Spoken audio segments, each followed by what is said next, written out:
Do you know what attribute is most often paired with the name of the Lord throughout the Bible? It's the word holy. There's no other word used to describe the Lord to the third degree other than the word holy. We see this clearly in Isaiah 6, verse 3, as the prophet describes a heavenly vision, which angels are surrounding the throne of God, and they're calling to another and saying, "Holy, holy, holy is the Lord of armies. His glory fills the whole earth."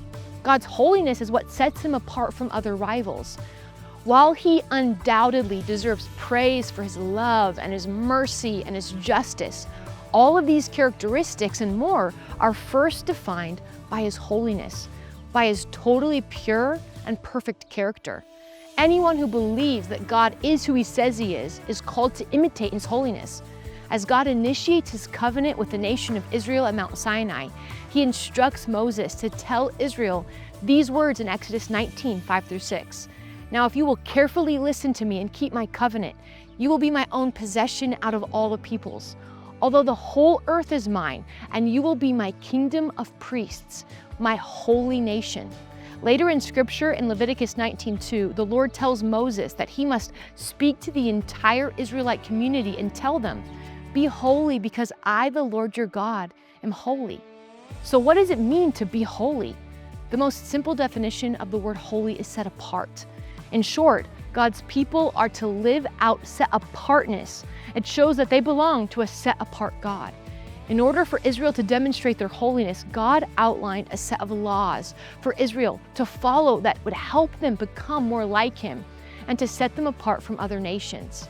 These laws were really a set of guidelines and rituals that outlined every aspect of Israel's relationship with God, and their central purpose was to show Israel that only God can provide a way for his sinful people to be brought back into relationship with him.